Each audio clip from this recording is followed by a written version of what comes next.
بالله من الشيطان اللعين الرجيم. بسم الله الرحمن الرحيم. الحمد لله رب العالمين، والصلاة والسلام على نبي الكريم وعلى آله الطيبين الطاهرين المعصومين المنتجبين، ولعنة الله على أعدائهم من الآن إلى قيام يوم الدين. آمين يا رب العالمين. أما بعد، فقد قال الله تبارك وتعالى في محكم كتابه المبين وهو أصدق الصادقين وقوله الحق. بسم الله الرحمن الرحيم. إن الله وملائكته يصلون على النبي يا أيها الذين آمنوا صلوا عليه وسلموا تسليما. الذين يؤذون الله ورسوله لعنهم الله في الدنيا والآخرة وأعد لهم عذابا مهينا. صدق الله العلي العظيم وصدق رسوله النبي الكريم وعلى آله الطيبين الطاهرين، ولعنة الله على أعدائهم من الآن إلى قيام يوم الدين. آمين يا رب العالمين. بسم الله الرحمن الرحيم. قل هو الله أحد الله الصمد لم يلد ولم يولد ولم يكن له كفوا أحد. صدق الله العلي العظيم وصدق رسوله النبی الکریم. سامعین محترم، ناظرین گرامی قدر، دین کی جڑ اور شاخ، اصول دین اور فروع دین کے ضمن میں گفتگو جاری اور ساری ہے. یہاں تک جناب عیسیٰ علیہ السلام اور پیغمبر اسلام کی حیات کے سلسلے میں بات چل رہی تھی. جناب عیسیٰ کے منزل، مقام، رفعت اور بہت سے واقعات، جناب مریم، جناب عیسیٰ کی رسالت اور عیسائی مسیح یا بندہ خدا، اور جناب عیسیٰ کے اقوال اور ان کی باتیں، حضرت عیسیٰ علیہ السلام کا مقام، رتبہ، درجہ، بہت سی باتیں ہیں. کہاں تک ان تمام چیزوں کی تشریح بیان کی جائے. ہم آپ کی خدمت میں نور رسالت کے ضمن میں کچھ باتیں گزارش کر دیں. اسلام سے پہلے دنیا کی جو گری ہوئی حالت تھی، اس کا عکس تاریخ کے صاف آئینے میں بخوبی نظر آتا ہے. فتنہ اور فساد کی تاریکی، ستم کی اندھیریاں اور خوریزی کے سیلاب، بت پرستی کے بادل تاریخ کے آئینے میں باقاعدہ نظر آ رہے ہیں. اسلام سے پہلے بشریت کا قافلہ تباہی اور بربادی کے دہانے پہ کھڑا تھا اور ہر آن اس کی ہلاکت کا خوف لگا رہتا تھا. ایک ذرا سی جنبش میں ہمیشہ کے لیے نیست و نابود ہو سکتا تھا. مذہب اور عقائد جزیرہ عربوں نے اپنے دل دماغ بتوں کے حوالے کر دیا تھا. جس چیز پر نگاہ پڑتی تھی اسی کو بت مان لیتے تھے، خدا مان لیتے تھے، اور اس کے سامنے صرف سجدہ ہی نہیں کرتے تھے بلکہ اپنی ساری پونجی، دولت، سرمایہ اس پر بھیٹ چڑھا دیتے تھے. یہاں تک کہ اپنی زراعت کا بھی بعض حصہ، اپنی کھیتی کا بھی بعض حصہ بتوں کی نظر کر دیتے تھے. ان کا عقیدہ یہ تھا کہ جو کچھ ہے بس یہی دنیا ہے، اس کے علاوہ کوئی اور زندگی نہیں ہے. جن بتوں کو انہوں نے اپنا خدا منتخب کیا تھا، ان کا قسم پرسی سے بالکل یہی ناواقف تھے. وہ عرب جو بتوں کی لاچارگی کو نہ سمجھ پاتے تھے، وہ حیات اور آخرت کے کیا معتقد ہوں گے. اور یقیناً یہ بات تعجب خیز ہے. ان لوگوں نے اس گھر کو بتوں سے سجایا تھا جسے حضرت ابراہیم نے خدا کے حکم سے خدا کے لیے تعمیر کیا تھا. ایران کے حالات کیا تھے؟ اس وقت ایران میں بھی مختلف مذاہب کا وجود تھا، لیکن اکثریت جس دین کے معتقد تھی وہ زرتشت تھا، اور یہی ایران کی حکومت کا دین تھا. صرف پیسہ دولت، تخت و تاج کی باتیں تھیں. اگر یہ تسلیم بھی کر لیا جائے کہ زرتشت خدا کے پیغمبر تھے، اور انہوں نے توحید کی بنیاد پر دین کی عمارت استوار کی تھی، لیکن یہ بھی حقیقت ہے کہ ان کی تعلیمات زمانے کے دست بستے سے بردستے سے محفوظ نہ رہ سکی، اور انہیں اس میں تحریف کی گئی کہ رفتہ رفتہ یہ دین حکمران طبقے کا مفاد کا ضامن ہو گیا، اور اس کی شکل و صورت سبھی بدل گئی۔ اس دین کی خوشنما اور پرمغز اصول ایک پردہ بن گئے، اور جس کی آڑ لے کر مذہبی رہنما جس طرح چاہتے ان اصولوں کی تفسیر توجیہ بیان کرتے۔ ہر تفسیر اپنے مفاد اور حکمران کے مفاد کے تحفظ کے لیے ہوتی، یہاں تک کہ توحید کی جگہ شرک نے لے لی، دین کی صرف ظاہری صورت باقی رہ گئی اور اندر سے دیمک چاٹ گئی۔ آریہ قوم کے پرانے خداؤں نے زرتشت مذہب میں دوبارہ جنم لیا۔ آریہ قوم کے بہت پرانے خدا بنام بازار تھا، اور ان خداؤں کا دوبارہ ظہور یاشت کی کتاب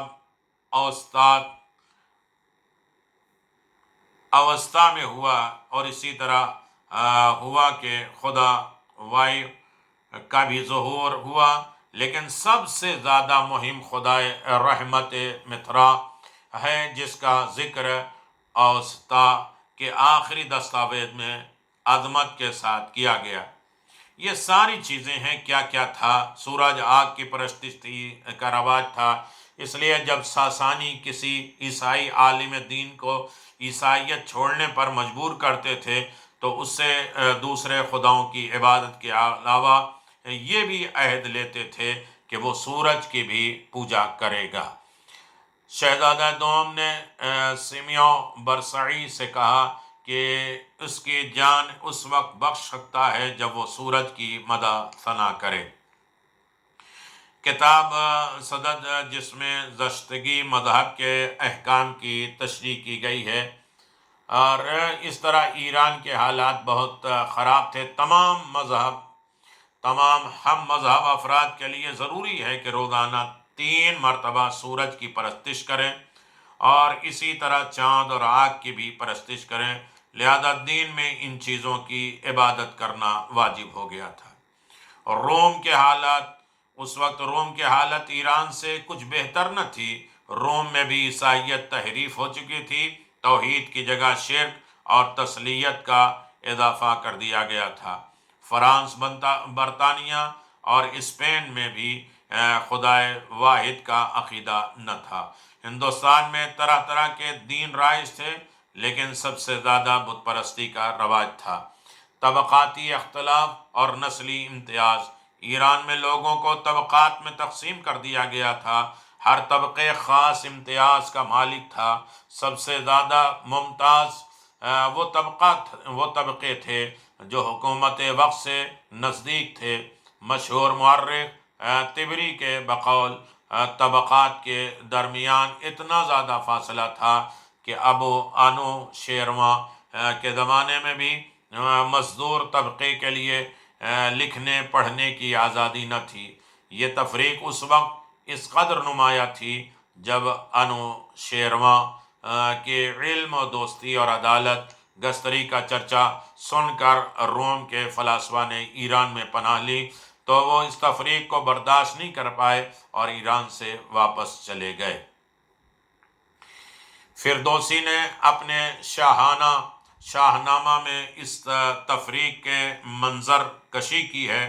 اموریہ اور حلب کے درمیان انوشیرواں کی فوج اور سپاہ روم میں زبردست جنگ چھڑتی رہی، اور جب جنگ کی آگ بھڑکتے بھڑکتے ایران کی چھاونی قلعہ ثقیلہ کے دروازے تک پہنچ گئی تو اس وقت ایران کے 3 لاکھ سپاہی پیسے کی کمی، اسلحے کی قلت سے فریاد بلند کرنے لگے، اور اس وقت فوج کو پیسے کی سخت ضرورت تھی، اور جنگ گھوڑے اور دیگر وسائل جنگ کی فوری حاجت ہے۔ جب یہ خبر انوشیرواں تک پہنچی تو وہ سوچ میں پڑ گیا، جس نے اسے مریض کر دیا اور اس نے اپنے وزیر بزرگ مہر کو بلایا اور کہا فوراً مازندران چلے جاؤ اور خزانے میں جو کچھ بھی ہے لے آؤ۔ وزیر کو شکست سر پر منڈلاتی نظر آ رہی تھی۔ مازندران کی مسافت کافی طولانی تھی، جس کی بنا پر وزیر کو یہ خطرہ تھا کہ مازندران سے آتے آتے کہیں شکست نہ ہو جائے، لہذا اس نے انوشیروان سے کہا بادشاہ خزانے تک جانے میں کوئی وقت لگے گا، کافی وقت لگے گا، جبکہ فوج کو فوری ضرورت ہے۔ میری رائے یہ ہے کہ اگر آپ مناسب سمجھیں تو یہیں کسی نزدیک شہر کے روسا سے قرض لے لیا جائے اور اس طرح اس مشکل سے نجات حاصل کی جائے۔ انوشیروان نے وزیر کی رائے سے اتفاق کیا اور کہا فوراً کسی کو بھیج کر قرضہ حاصل کر لیا جائے۔ بزرگ مہر نے ایک وجیح اور عقل مند شخص کو منتخب کیا اور نزدیک ہی ایک شہر کی طرف روانہ کر دیا تاکہ وہاں کے بڑے زمیندار روسا دولت مند سے قرض حاصل کرے۔ نمائندہ شہر پہنچا اور تلاش کرتے ہوئے ایک بوڑھا موچی کے پاس پہنچا تو مزدور طبقے سے تعلق ضرور رکھتا تھا، مگر ساری ضرورتیں پورا کرنے کی قدرت رکھتا تھا۔ وہ خوشی خوشی راضی ہو گیا، اور لیکن اس کی ایک تمنا یہ تھی کہ بادشاہ اس کے اکلوتے فرزند کو تعلیم حاصل کرنے کی اجازت دے جو اس وقت صرف اونچے طبقے کا حق ہے۔ بڑے لوگ سے دولت مند جو ہے پڑھ سکتے تھے اور باقی کسی کو پڑھنے کا حق نہیں تھا۔ نمائندے نے واپس آ کر بزرگ مہر کے سامنے سارا قصہ بتا دیا۔ بزرگ مہر انوشیروان کے پاس گیا اور سارا قصہ دہرا دیا۔ انوشیروان نے اس بوڑھے موچی کی اس تمنا کو توہین محسوس کیا اور کمال بے حیائی کے ساتھ اس کی یہ تمنا رد کر دی اور اپنی سخت ضرورت کے باوجود اس کے قرض کی پیشکش کو قبول نہ کیا۔ غصے کے عالم میں بزرگ مہر سے کہنے لگا کہ تمہارے عقل پر پتھر پڑ گئے ہیں، کیا فوراً اس نمائندے کو واپس بلاؤ اور کہیں وہ اس سے قرض حاصل نہ کر لے۔ اب یہ نوبت آ گئی کہ نچلے طبقے کے لوگ افراد اپنی اولاد کو تعلیم دلانے کی تمنا کریں تاکہ جب وہ تعلیم حاصل کر لے اور ہماری اولاد تخت نشین ہو تو اس پر برتری حاصل کر لے۔ بعد میں آنے والی نسلیں ہمیں کسی نام سے یاد کرے گی، سوائے ہم پر لعنت بھیجنے کے کچھ بھی یاد نہیں کرے گی۔ یہ واقعہ طبقات کے درمیان اختلاف امتیاز کو بخوبی بیان کر رہے ہیں، اور یہی کچھ حالات اس وقت روم اور ہندوستان کے بھی تھے، اور اونچے طبقے کے لیے سارے وسائل فراہم تھے اور نیچے طبقے اور ہر سہولت سے محروم تھا، اور اس وقت لوگ نسلی امتیاز پر فخر و مباحات کرتے تھے اور اپنے کو دوسرے سے بلند اور بالا جانتے تھے۔ یہی صورتحال اس وقت بھی ہے، مگر پہلے سے کچھ کم۔ عورت کی منزل اسلام سے پہلے عرب انسان دوسرے تمام چیزوں کی طرح عورت کا بھی مالک ہوتا تھا۔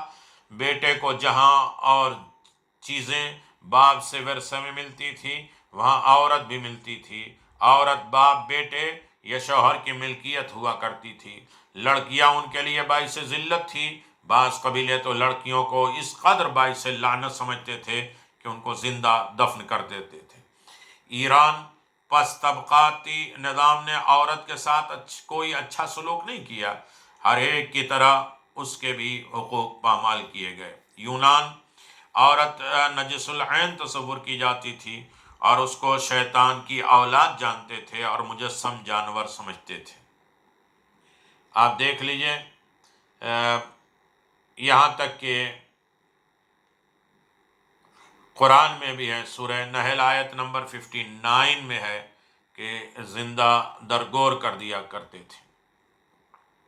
ہندوستان کے حالات، یہاں بھی عورت کی حالت دوسری جگہوں سے بہتر نہ تھی۔ عورت ہمیشہ باپ، شوہر یا بیٹے کی غلام رہتی تھی اور اس کے لیے ضروری تھا کہ وہ اپنے شوہر کو آقا کہہ کے خطاب کرے، اور اگر اس کی زندگی میں شوہر کا انتقال ہو جاتا تو اس کو بھی اس کے ساتھ زندہ جلا دیا جاتا تھا۔ جاپان عورتیں تا زندگی باپ، بیٹے یا شوہر کی سرپرستی میں زندگی بسر کرتی تھیں، لڑکیوں کے لیے وراثت میں کوئی جگہ نہیں تھی۔ چین باپ کو یہ قدرت حاصل تھی کہ وہ اپنی زوجہ، بیوی اور اولاد کو غلام بنا کر بیچ سکے۔ بسا اوقات وہ قتل بھی کر سکتا تھا۔ ویل ڈورانٹ نے چین کے قدیمی شاعر کا ایک قطعہ نقل کیا ہے جس سے عورت کی حیثیت کا بخوبی اندازہ ہو جاتا ہے۔ عورت ہونا کس قدر غم انگیز ہے، زمین پر کوئی بھی چیز عورت سے سستی نہیں ہے۔ جس وقت لڑکی پیدا ہوتی ہے اس وقت کسی کے بھی چہرے سے خوشی نظر نہیں آتی، کسی کے لب پہ مسکراہٹ نہیں آتی، اور اس سماج میں عورت کی کوئی بھی وقت نہیں تھی، اور کبھی تو اس کے بیابانوں میں بھیڑیے کے حوالے کر دیے جاتے تھے۔ جنگل میں روم، یہاں بھی عورت کی برائی کا پتلا جانا جاتا تھا، اور بچوں کی طرح اس کی بھی نگرانی ضرور سمجھی جاتی تھی۔ اس وقت ساری دنیا فتنہ اور فساد کی تاریکی میں ڈوبی ہوئی تھی، کہیں بھی کوئی روشنی نظر نہیں آ رہی تھی۔ گرچہ فطرت کے تہوں میں اصلاح کی شمع ٹمٹما رہی تھی، لیکن کبھی شہوت اور ظلم اور ستم کی سیاہی میں ایک طرف، دوسری طرف فقر و فاقے کی فلاکت اور بار فضا میں کھو گئی تھی۔ یہ فطری آرزو اس قدر بے نور ہو گئی تھی جو راہ روان اور راہ راست کی رہنمائی کرنے سے قاصر تھی۔ گھٹا ٹوپ اندھیرا ساری دنیا کو اپنی لپیٹ میں لیے تھا، ساری دنیا اسی تاریکی میں سردھن رہی تھی۔ چاروں طرف ظلم اس قدر پھیلی ہوئی تھی جسے صرف چمکتا دمکتا سورج ہی دور کر سکتا ہے۔ ساری دنیا سے زیادہ عرب میں تاریکی تھی، جہاں ہر طرف اندھیرا ہی اندھیرا تھا، گویا لوگ پستی اور فساد کی آخری حد تک پہنچ گئے تھے۔ اس وقت کی عکاسی حضرت امیر المؤمنین نے ان الفاظ سے فرمایا: اے گروہ عرب، تم اس سے پہلے بدترین دین کی پیروی کرتے تھے اور بدترین جگہ زندگی گزار رہے تھے، سنگلاخ وادیوں اور سانپوں کے درمیان دن گزار رہے تھے۔ ایسے سانپ جو بہرے تھے، کسی آواز کا ان پر کوئی اثر نہیں ہوتا تھا۔ تم گندے پانی پیتے تھے اور خراب غذا استعمال کرتے تھے، ایک دوسرے کو خون بہاتے تھے، رشتہ داروں سے دور رہتے تھے، بت کی پرستش کرتے تھے اور گناہوں میں ملوث رہتے تھے۔ پیغمبر اسلام صلی اللہ علیہ وسلم کی ولادت، حضرت محمد مصطفیٰ صلی اللہ علیہ وسلم کی ولادت 17 ربیع الاول 570 عیسوی میں ہجرت سے 53 سال پہلے مکہ معظمہ میں ہوئی۔ آپ کے والد جناب عبداللہ جناب اسماعیل علیہ السلام کی نسل سے تعلق رکھتے تھے۔ آپ کا انتقال حضرت کی پیدائش سے پہلے ہی ہو گیا تھا۔ آپ کی والدہ ماجدہ جناب آمنہ اپنے وقت کی پارسا ترین خاتون تھیں۔ حضرت صلی اللہ علیہ وسلم کو پاکیزہ ترین عورت جناب حلیمہ کے سپرد کیا گیا تاکہ وہ آپ کے دودھ پلائیں اور آپ کی خدمت کریں اور ساتھ ہی ساتھ دیکھ بھال بھی کرتی رہیں۔ ابھی حضرت صلی اللہ علیہ وسلم 4 سال کے نہیں ہوئے تھے کہ جناب حلیمہ سے فرمائش کی کہ اپنی رضاعی دودھ شریکی بھائیوں کے ہمراہ صحرا جائیں گے، اور جہاں جناب حلیمہ کا بیان ہے کہ میں نے دوسرے دن حضرت کو نہلایا دھلایا، بالوں کو سنوارا، آنکھوں میں سرما لگایا اور ایک یمنی پتھر حضرت کے گلے میں لٹکا دیا تاکہ صحرائی بھوت آپ کو نہیں گدن پہنچانے پائیں، لیکن حضرت نے اس کو اتار دیا اور فرمایا: مادر گرامی، آپ مطمئن رہیں، میرا خدا میرے ساتھ ہے اور جو میری حفاظت کرے گا۔ ابتدائی سے رحمت الہی حضرت کے شامل حال تھی، مسلسل فرشتوں کے ذریعے آپ کی مدد ہوتی رہی اور تمام غلط باتوں کے سدھار کے لیے آپ کو الہام کیا جاتا رہا۔ حضرت صلی اللہ علیہ وسلم کی رفتار و گفتار نے بچپنے ہی میں لوگوں کو اپنا گرویدہ بنا لیا تھا۔ ایام جوانی میں بھی آپ تمام جاہل آداب اور رسوم سے دور رہے، کبھی بھی کسی بزم اور غزل خوانی، محفل رقص اور سرور میں شرکت نہیں کی، شراب منہ نہ لگائی اور بتوں کو ہمیشہ دشمن سمجھا۔ آپ راست باز اور راست کردار تھے۔ اعلان نبوت سے برسوں قبل لوگ آپ کو امین کے لقب سے یاد کرتے تھے۔ آپ پاک دل، روشن فکر، الہی خربوں وہ کے مالک تھے۔ ہر سال ایک مہینہ غار حرا میں رہتے تھے اور اپنے خدا سے راز و نیاز کی باتیں کرتے تھے۔ ایک ماہ کے بعد جب غار حرا سے باہر آتے تھے تو گھر جانے کے بجائے خانہ کعبہ کا طواف کرتے تھے اور اس کے بعد گھر تشریف لے جاتے تھے۔ 40 سال کی عمر میں جب آپ غار حرا میں عبادت میں مشغول تھے، اس وقت آپ کو مبعوث برسالت کیا گیا۔ 3 سال تک آپ پوشیدہ طور پر تبلیغ کرتے رہے اور اس مدت میں بہت سے لوگ آپ کے اوپر ایمان لائے۔ کم لوگ ایمان لائے اور مردوں میں ایمان لانے والے یعنی امیر المؤمنین نے آپ کی نبوت کی تصدیق کی۔ جناب خدیجہ سلام اللہ علیہا آپ کے اوپر ایمان لائیں اور 3 سال بعد آپ کو یہ حکم ملا کہ آپ کھلے عام لوگوں کو دین الہی کی دعوت دیں، اور اس لیے آپ نے اپنے اعزاء کو رات کے کھانے پر دعوت دی۔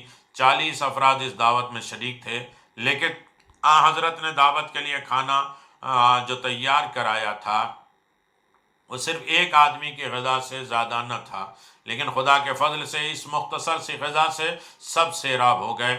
یہ دیکھ کر ابو لہب نے بغیر سوچے سمجھے کہہ دیا کہ محمد جادوگر ہیں، اور اس دن قبل اس کے کہ آپ کچھ بیان فرمائیں سارے رشتہ دار اٹھ کر چلے گئے، اور حضرت صلی اللہ علیہ وسلم نے دوسرے دن پھر ان لوگوں کو دعوت دی، اور دوسرے دن کھانا تمام ہونے کے بعد حضرت صلی اللہ علیہ وسلم نے ان سے کہا، اے فرزند عبد المطلب، کسی بھی قوم میں کوئی بھی جوان اس چیز سے بہتر کوئی چیز نہیں لایا جو میں تمہارے لیے لایا ہوں، اور میں تمہارے لیے دنیا اور آخرت کی نیکی لے کر آیا ہوں۔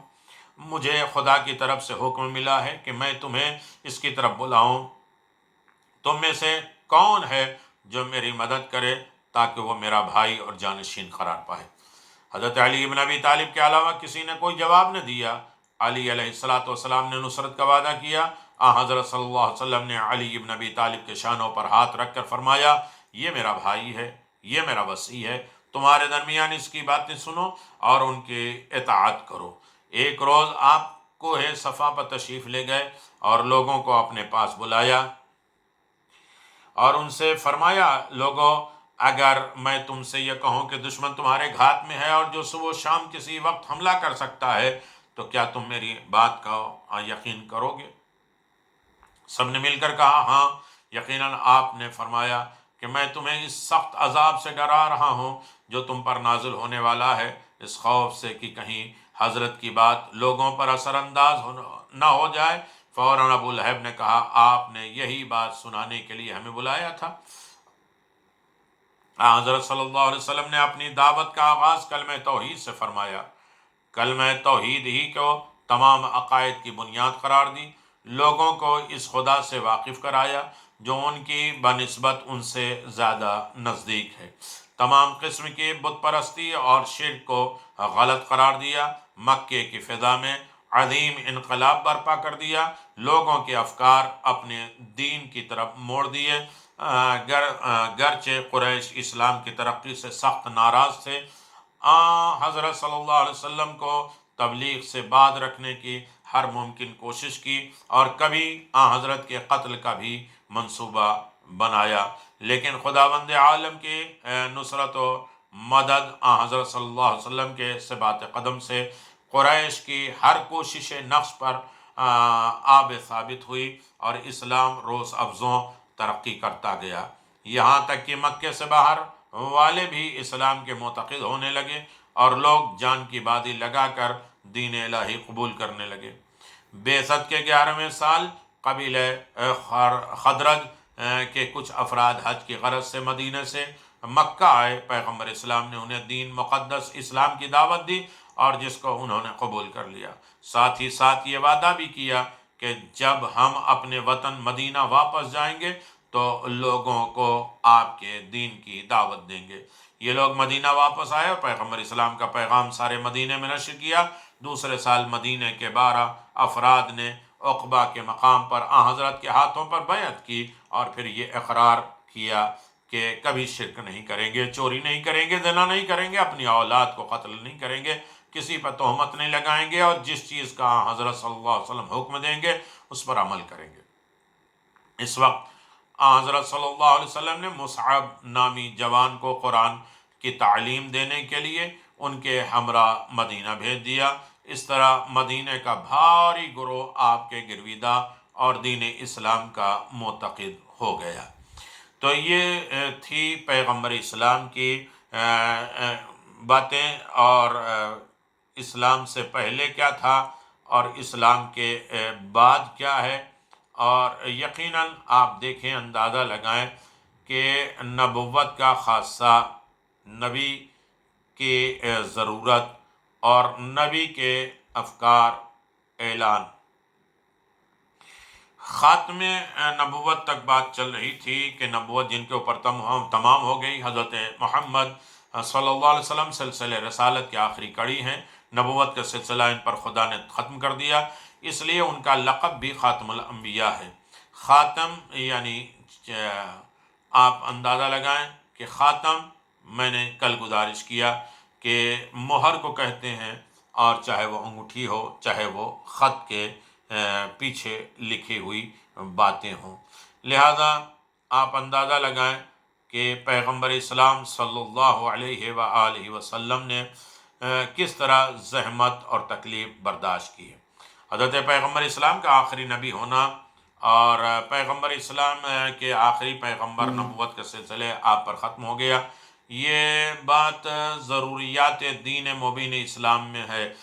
ضروری اور ضروریات کا مطلب یہ ہے کہ جو شخص بھی مسلمان کے صف میں داخل ہوتا ہے بہت جلد جان لیتا ہے کہ تمام مسلمان اس بات کا عقیدہ رکھتے ہیں اور یہ چیز مسلمانوں کے نزدیک واضح اور تسلیم شدہ ہے۔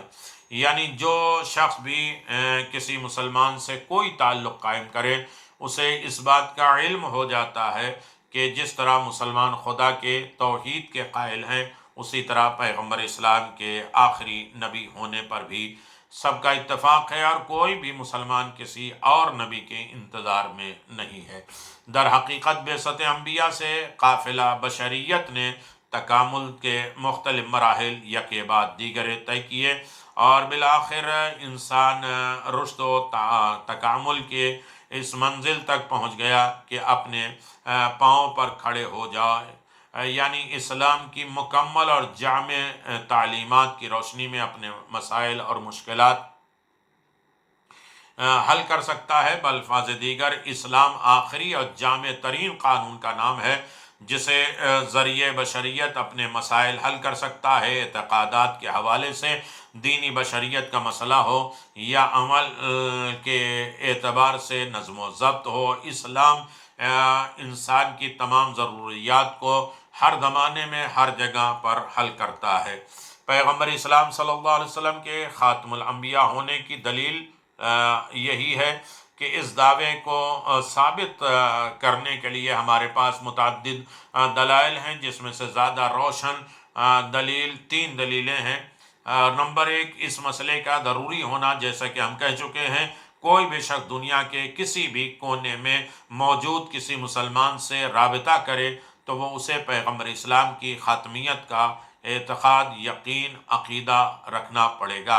لہذا اگر کوئی شخص اسلام کو دلیل اور منطق کے ذریعے بطور مذہب اختیار کرے تو اس کے پاس اس کے علاوہ کوئی چارہ نہیں ہے۔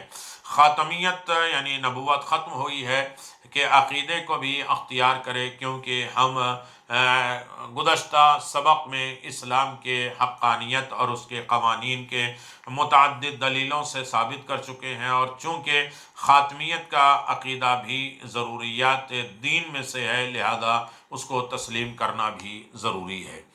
نمبر 2، آیات قرآن بھی آپ کے آخری نبی ہونے پر گواہ ہیں، جیسا کہ قرآن میں ہے کہ کہ ما کان محمد ابا احد من رجالکم ولکن رسول اللہ و خاتم النبیین، سورہ احزاب آیت نمبر 40۔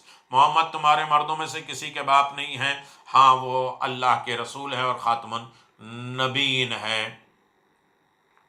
یہ تعبیر قرآن مجید نے اس وقت پیش کی جب عربوں میں یہ پالک بچوں کا رواج تھا، وہ کسی کے بچے کو لے کر اپنا فرزند قرار دیتے تھے اور حقیقی اولاد کی طرح اپنے خاندان میں شامل کر لیتے تھے، اور محرم ہوتا تھا، میراث کا بھی حقدار ہو جاتا تھا۔ لیکن اسلام نے آ کر اس جاہلانہ رسم کا خاتمہ کیا اور کہا پالک بچے حقیقی بچوں کی طرح شرعی اور حقوقی قوانین میں شریک نہیں ہو سکتے۔ ان میں سے ایک حضرت زید بھی تھے اور جن کی پرورش آپ نے فرمائی تھی، لیکن وہ بھی آپ کے حقیقی بیٹے شمار نہیں ہو سکتے۔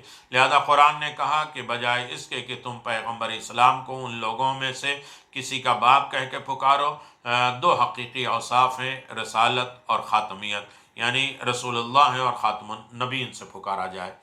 ان تعبیرات سے معلوم ہوتا ہے کہ آپ کا آخری نبی ہونا آپ کی رسالت کی طرف واضح طور پر روشن و ثابت ہے۔ اب یہ سوال ہوتا ہے کہ خاتم کے حقیقی مفہوم کیا ہے؟ خاتم کی اصل ختم سے ہے، جس کا معنی ہے ختم کرنے والا، اور وہ چیز جس کے ذریعے کسی کام کو ختم کیا جائے۔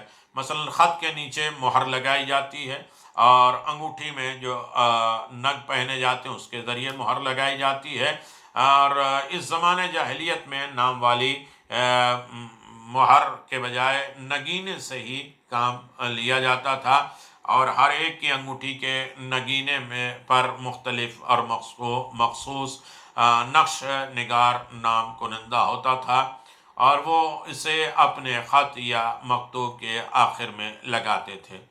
اسلام روایات میں ہے کہ جب آپ نے اس زمانے کے مختلف بادشاہوں،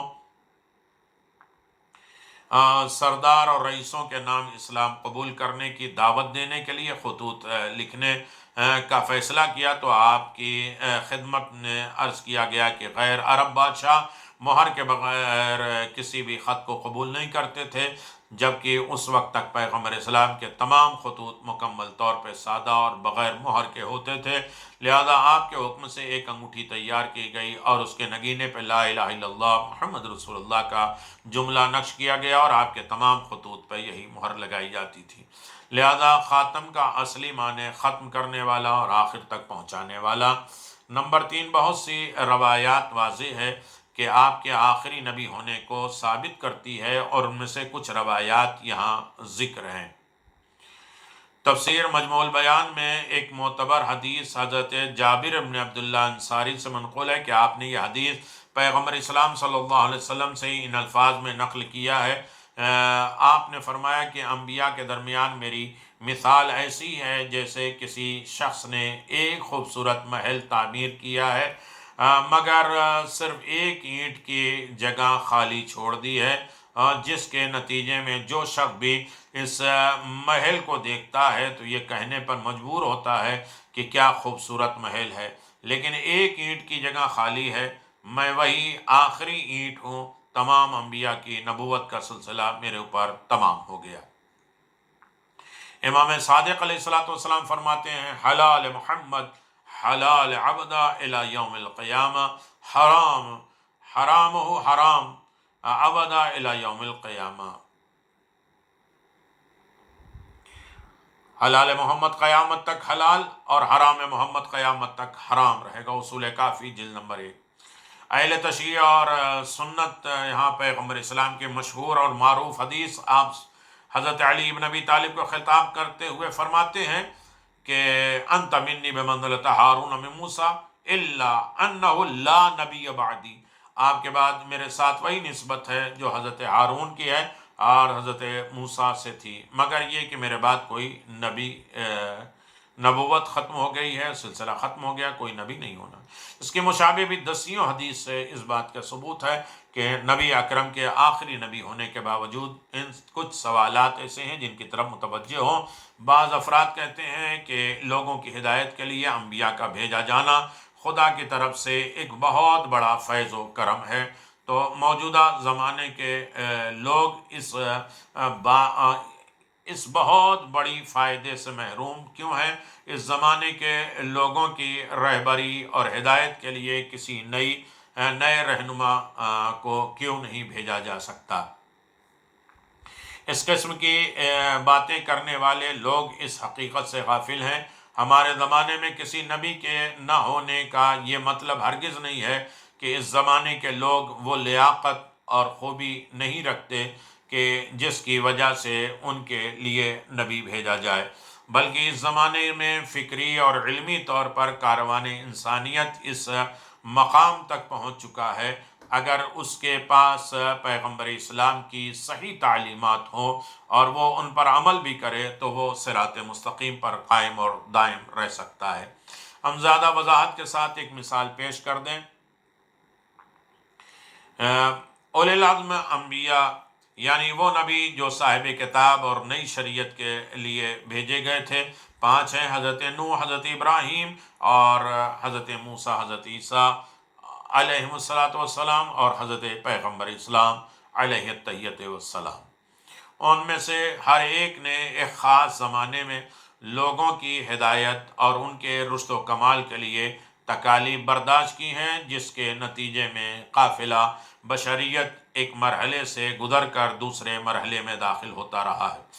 دوسرے اولی العزم نبی نے اس قافلے کو تیسرے کے حوالے اور پھر آخر میں یہ قافلہ اپنی آخری منزل تک پہنچ کر اس قابل ہو گیا کہ اپنے راستے پر قائم اور دائم رہ سکے، اور یہ ایسے ہی ہے جیسے ایک طالب علم اپنی تعلیم کو مکمل کرنے کے لیے مختلف تعلیمی مراحل طے کرتا ہے تاکہ تعلیم سے فارغ ہو سکے۔ البتہ فارغ التحصیل ہونا کوئی قابلیت کا معیار نہیں ہے، بلکہ ایک کامیاب اور مستقل زندگی اصل معیار ہے۔ پہلے پرائمری، پھر مڈل، پھر ہائی اسکول اور اس کے بعد ایم اے اور آخر میں پی ایچ ڈی کرتا ہے۔